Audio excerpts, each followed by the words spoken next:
All right, here's the best I've got to offer in terms of an interpretive dance relative to Chapter 6. This is going to be the biggest fly through, the fastest fly through for a narrated PowerPoint, at least for this chapter that you've ever heard. All right, figure 6.1. This is the key figure in this chapter. It lays out the entire chapter.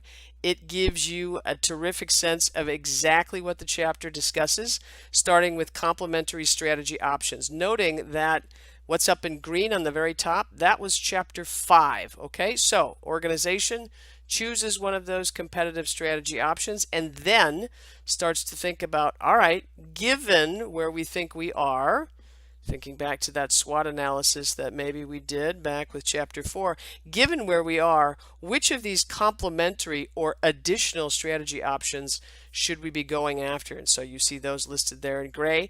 Then the organization has to think about its functional area strategies. What you should recognize as you look into those ovals is that each of these represents a function within an organization. So depending on the kind of organization, it might have R&D, research and development, it could have engineering, it could have production, marketing and sales, human resources, finance.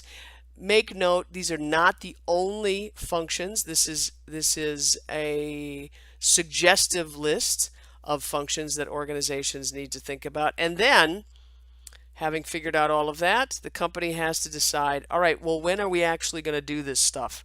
Are we jumping in first? Are we coming in fast as a follower to that first mover? Or are we going to bide our time and come in as a late mover? And as is the case with so many things, timing is everything. So we're going to start with the first one, going on the offensive. All right, so basically we're just going to jump into the field and go after anybody who might have the gall to be a competitive rival. So as it says here, going on the offensive to improve the company's market position and business performance is often necessary.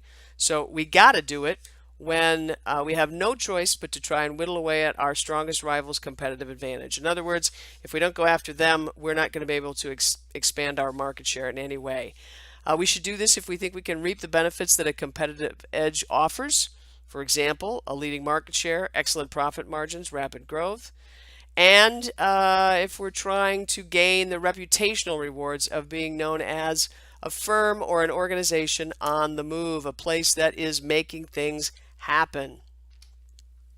So what's the major or the key strategy principle associated with this? Basically that we need these offensive strategies to build competitive advantage, to widen existing advantages, and sometimes to narrow the advantage held by a strong competitor. A reasonable question that a person might ask, all right, we've decided to go on the offensive. What do we actually have to do? First, it has to be the focus of the C-suite to be continually thinking about what are we doing to build competitive advantage? What are we doing to convert that competitive advantage into a decisive advantage? Are we thinking about sustainable competitive advantage? What can we do to really take over a significant part of that market? What can we do to increase not only our revenues but our actual profits to the point where we are a major player in our market space? Part of what we might do, employ the element of surprise. We need to do something unexpected, something that our rivals have not been anticipating. Not just a simple advertising campaign. We need to maybe benchmark in a different industry, find out what somebody else is doing outside of our industry that we might also borrow for ourselves. Perhaps something dealing with our supply chain or something dealing with how we interface with our consumers. The point is to come up with something that nobody has come up with in the past.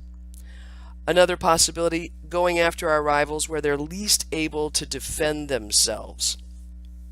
Maybe, for example, their prices are already as low as they can possibly go. Perhaps we drop ours even just a little bit lower in the interim, in some short term.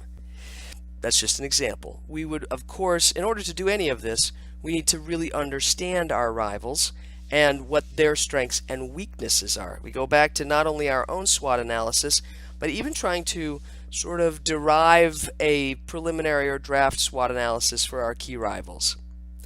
Fourth on this slide, perhaps one of the most important, is to just be impatient with the status quo, to do whatever it takes to move swiftly and decisively to try to overwhelm our rivals, to not fall into complacency where we say, well, we're okay with being number 2 in a field of perhaps 4 or 5 major rivals. No, we need to be always thinking about how might we become number 1.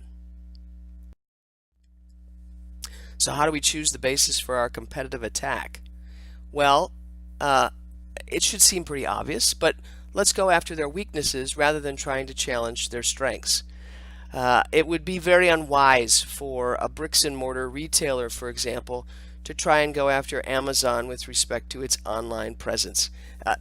That ship has sailed, as they say. That train has left the station.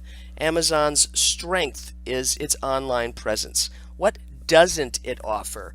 What could a retailer that's still out there do instead of going after Amazon's strength? We need, of course, to base whatever we do on our most potent competitive assets. What do we really have going for us? This, again, goes back to that SWOT analysis.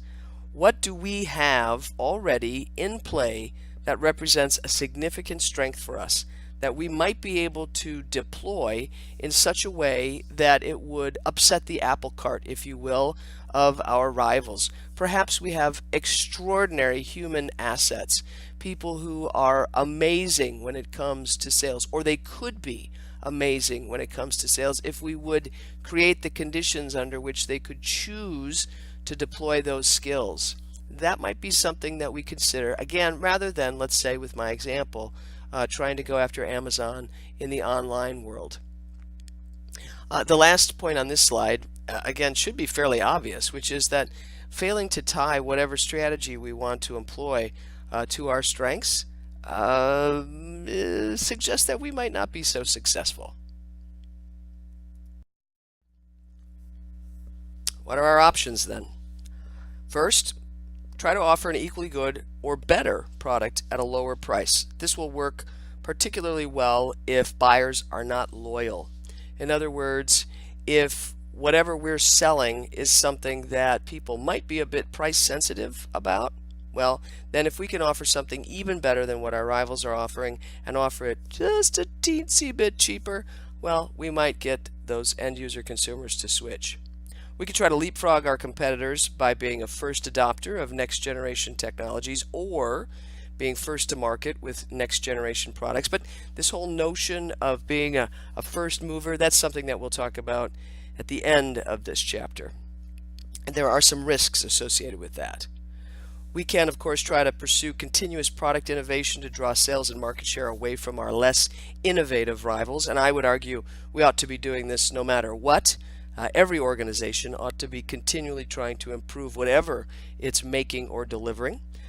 We could pursue disruptive product innovation to create new markets. So rather than simply tinkering with what we have, what about if we came up with something entirely new, something that no one was expecting? Of course, the great story of 3M and how it ends up creating Post-it notes is a terrific example of disruptive product innovation that creates new markets, things people didn't even know they wanted or needed. Suddenly, they can't live without.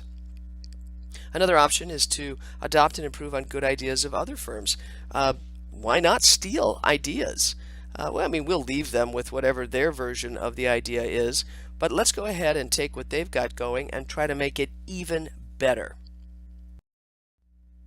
Additional options: go after the market segments where a key rival makes big profits. Now, this, as you might imagine, carries with it some significant level of risk, and it can work theoretically if we have a strength in this area and we just haven't really deployed that strength to our maximum. But we take a great risk when we go after a strength of a rival.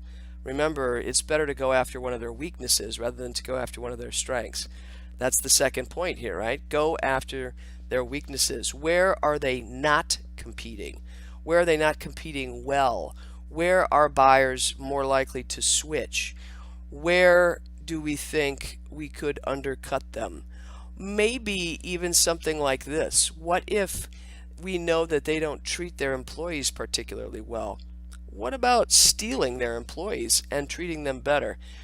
We only need to do that with a few of them, and suddenly we'll have all kinds of their employees interested in coming over to us. We can try to maneuver around our competitors to capture some unoccupied or less contested market territory. So trying to discover, well, what part of the market hasn't been tapped yet. For example, we had this case talking about craft breweries. Are there markets that exist out there where people who don't currently drink beer might be tempted to do so if we were to offer a product similar to what they're already interested in that isn't beer, but maybe something that captures some of what makes that other product interesting to them. We can try to do what they call hit and run or guerrilla warfare tactics to grab sales and market share from complacent or distracted rivals. One of the things I think you should observe here is how much of the phrasing comes to us from military actions. And I think that for the most part, in my experience, there aren't too many organizations that are in fact particularly effective when it comes to thinking about so-called guerrilla tactics.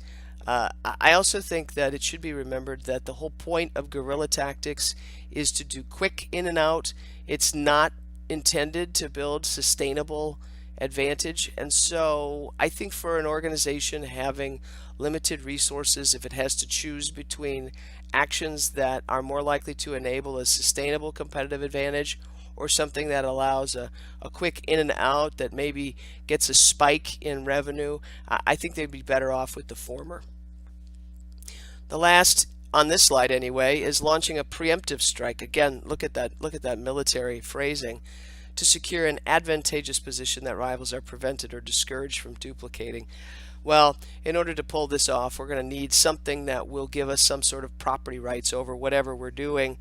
So, because the idea of securing an advantageous position where folks are prevented from or discouraged from duplicating, that implies that we've got a patent, we've got a copyright, somehow we've got some binding agreement that keeps others from interfering in our space.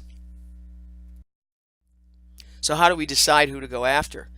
Well, some of this I think is fairly obvious. Let's go after the market leaders that are perhaps a bit vulnerable. Maybe they've become complacent, they've gotten comfortable, they've stopped innovating, they're not aggressively seeking to expand their market share. Maybe we go after the small organizations. They don't have a whole lot going on in terms of resources and capabilities. Perhaps we can take them out. Again, notice that military phrasing.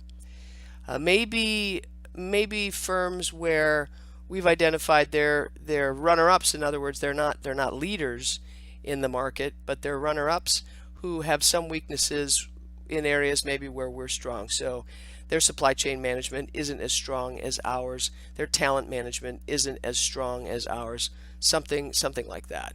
And then finally, of course, the most obvious, the firms that are on the verge of going under. Let's go after their market share. They're leaving the space anyway, so no loss to them and all the gain for us.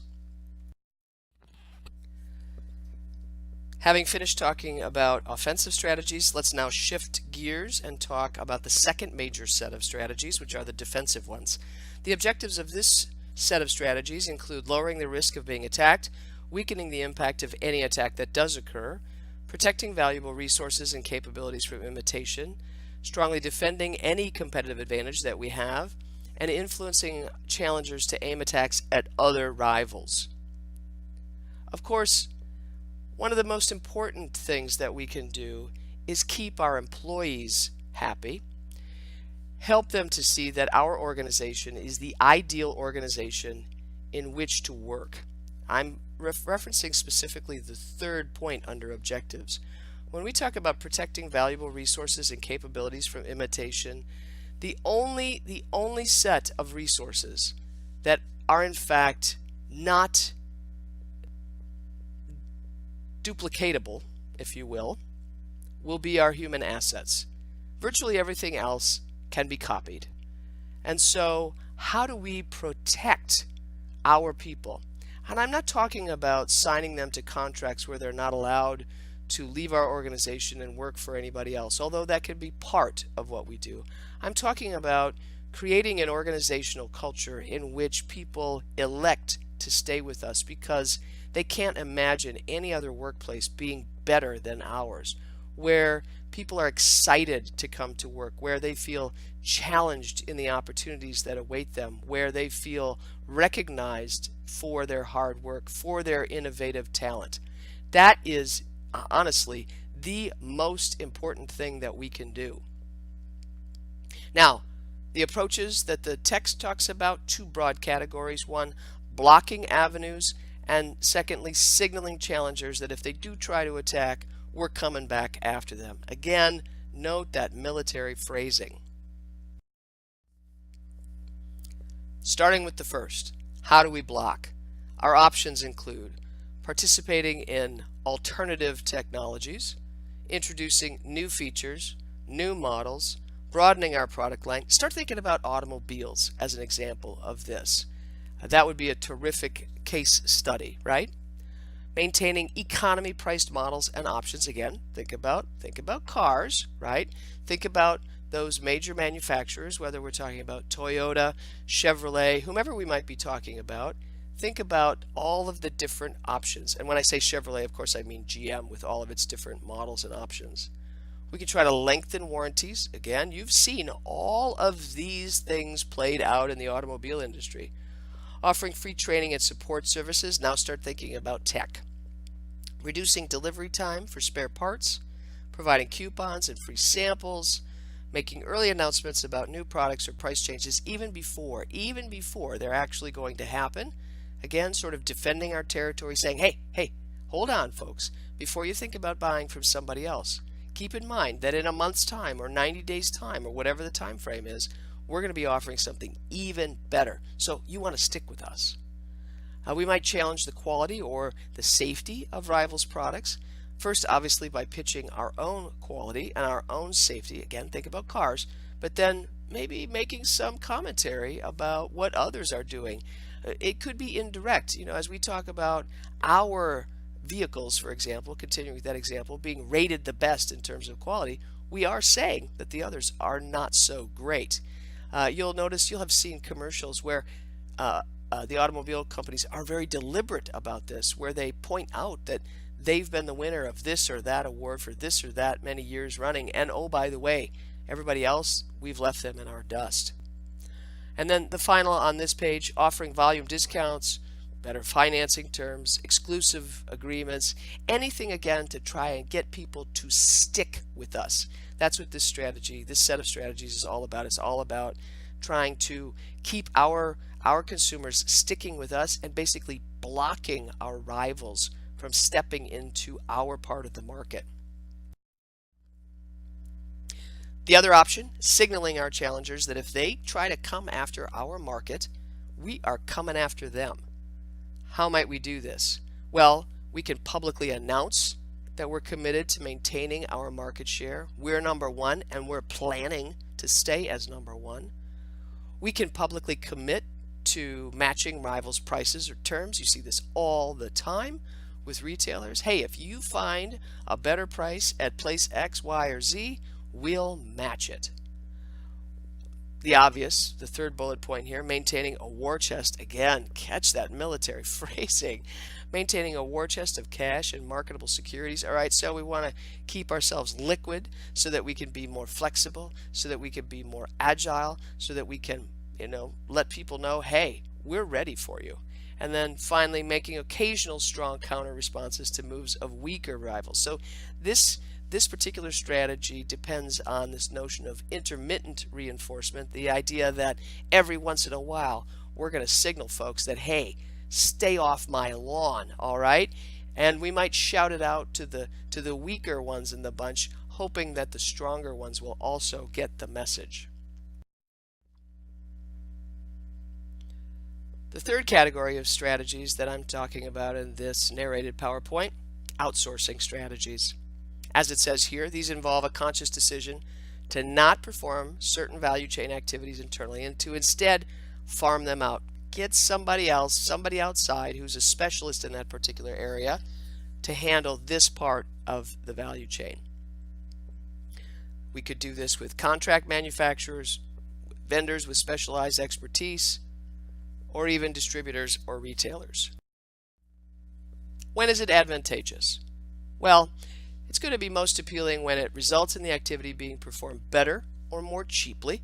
If it's better, that means higher quality, which means we can charge a higher price at the next point in the value chain. When it's not crucial to achieve a sustainable competitive advantage, in other words, it's not a critical part of our operation. I'm not saying it's not needed, I'm saying it's not a part of our operation that helps us achieve a sustainable competitive advantage. It's advantageous when it helps streamline operations, improve our internal operating flexibility, our agility, or reduces time to market. If somebody else could do something faster than we can, that's part of our value chain, well, by golly, let's let them do that so that we can get products out to our consumers faster. The faster we can do that, the greater the likelihood that we can achieve a greater part of the market. And again, we're talking sustainable competitive advantage. This can help to reduce our risk exposure to changing technology. Let somebody else buy that new equipment. Let's say that some part of the value chain requires an upgrade to equipment every so many years. Let somebody else do that rather than us. It helps us to improve our ability to innovate because we're not being bogged down by all of the minutia that might otherwise occupy our time. A great example to be thinking about here would be payroll, for example. For most organizations, it frankly makes sense to outsource their payroll function. Doing it in-house adds very little in terms of competitive advantage, usually zero in terms of sustainable competitive advantage. Of course, it has to be done. We want it to be done well. In smaller organizations, we might have one person trying to deal with payroll on top of other activities. Keep in mind that payroll is something that has spikes in timing, so we're very busy every couple of weeks, then not so busy, etc., etc. This is a great thing to think about outsourcing. And there are organizations that specifically do payroll management and who do it incredibly well. Outsourcing is advantageous when it facilitates assembling diverse kinds of expertise speedily and efficiently. So essentially, by outsourcing different activities, think payroll, think marketing, think housekeeping, all of those sorts of things. We can contract with firms that have that expertise. We can pull it together fast. We can do so efficiently. We can work out contracts, arrangements that allow everybody to win, and we're moving on, focusing on what really matters to us. It also allows us to concentrate on our core business, to better leverage our resource strengths so that we can do what we already do even better than we're already doing it. Nike is the best example, I think, of an organization that outsources beautifully. They realized a long time ago that their expertise, their sustainable competitive advantage, lies in their ability to engage in product design and marketing. And those are really the two cornerstones of their organization. They outsource virtually every other aspect of the organization, including, for example, production of their products. They do not, Nike itself does not make shoes or clothing, apparel, whatever we want to call it. They outsource that activity to other organizations. Now, they've also gotten themselves in some trouble when they haven't monitored those organizations as carefully as they might. And of course, most people don't really understand what outsourcing means, so they don't completely grasp that those other organizations are not part of Nike. And yet, that's something that an organization should anticipate having to deal with. And if it does it well, again, this outsourcing strategy can work beautifully for it. Risks. When firms decide to outsource too many or maybe the wrong activities, what are they risking? Well, they risk hollowing out their capabilities, being held hostage by outside suppliers. Obviously, we don't want to end up in a situation where we're making less money, we're capturing less market share because our suppliers are not doing what we've asked them to do. We can lose touch with activities and expertise that in fact do determine our overall long-term success. So we don't want to just give things away and never think about them again. We need to continually monitor whether we should continue to outsource a particular activity or whether perhaps it's time to bring that activity back into the fold. If we've decided that now we have some expertise, some set of capabilities that would allow us to do whatever it is, perhaps marketing, let's say, even better than the organizations that we've outsourced that particular function to. And of course, we risk undermining our ability to lead the development of innovative new products. Again, if we've outsourced too many or maybe the wrong aspects of our operation. Next, vertical integration strategies. Here we're talking about operating across more stages of the value chain. So as we discussed in class, the value chain runs from raw material extraction all the way to end user consumption and distribution of the waste.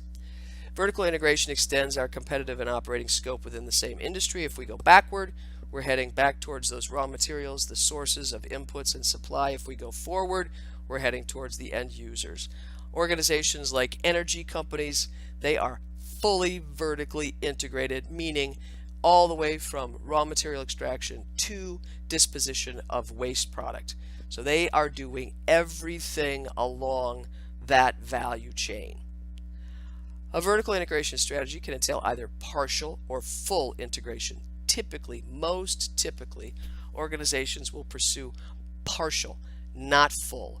And there are good reasons for this, not the least of which is the expense associated with being fully vertically integrated. And while it gives one a measure of control that one does not have when one is partially vertically integrated, sometimes the cost of control exceeds the benefits associated with that.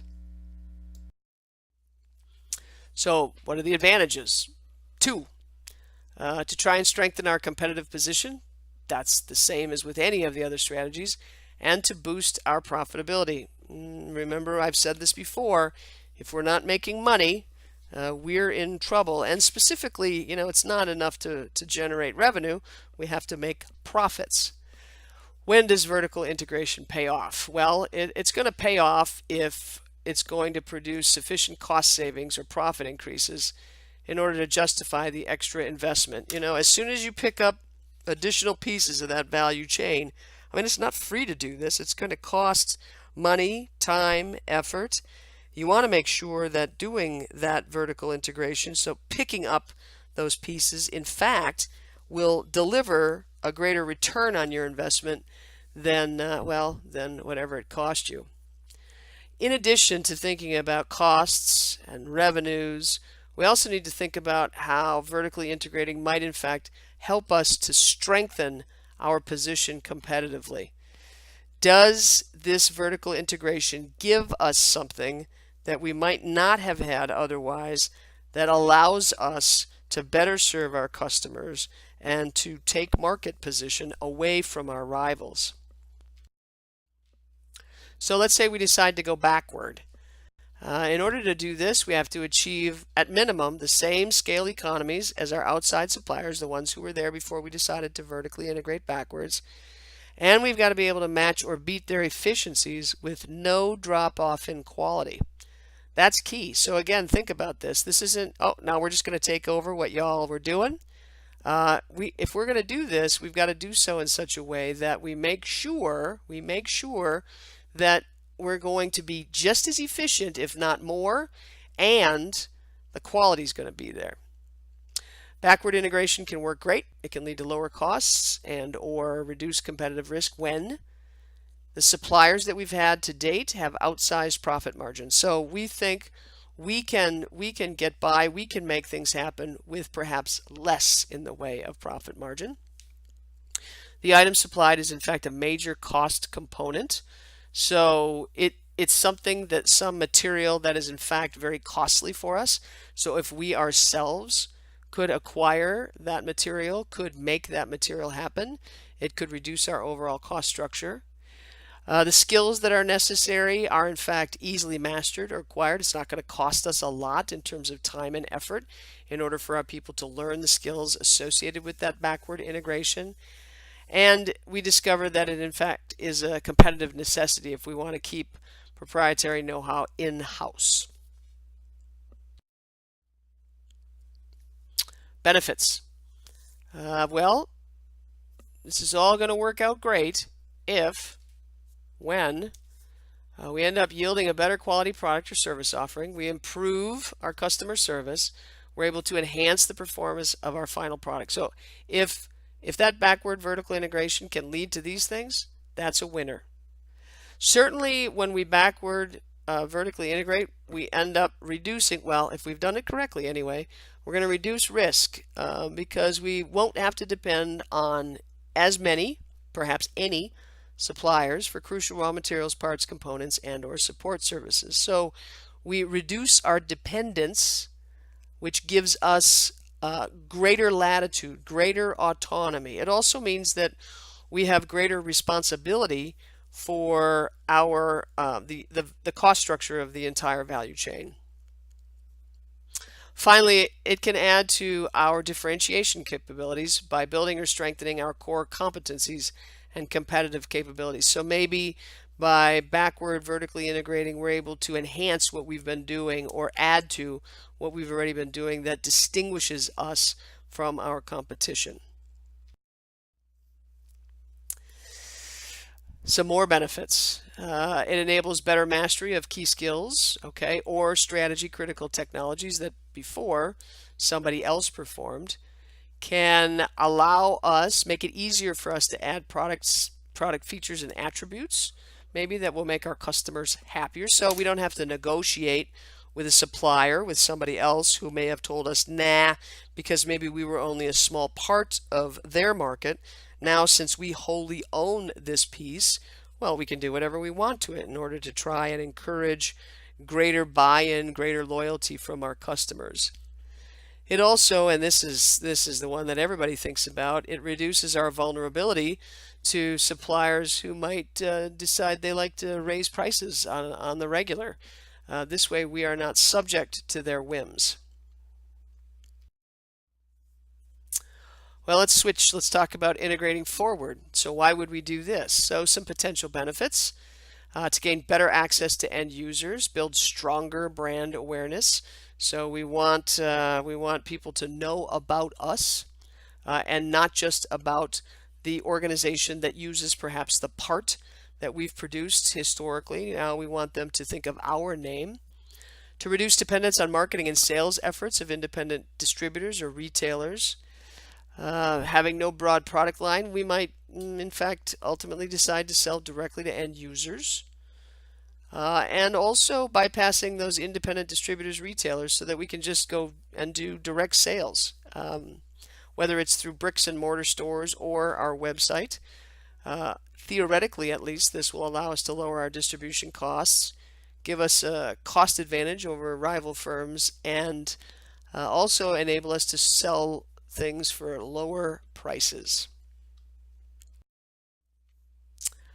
All right. So what are some disadvantages? I mean, otherwise, this sounds pretty darn good, right? We can go out there, we'll buy up the people behind us and buy up the people ahead of us, and voila, we're just going to make a boatload of cash. Well, there are, of course, some disadvantages. As it says, the first one, if this is going to increase our capital investment, which by default increases our business risk.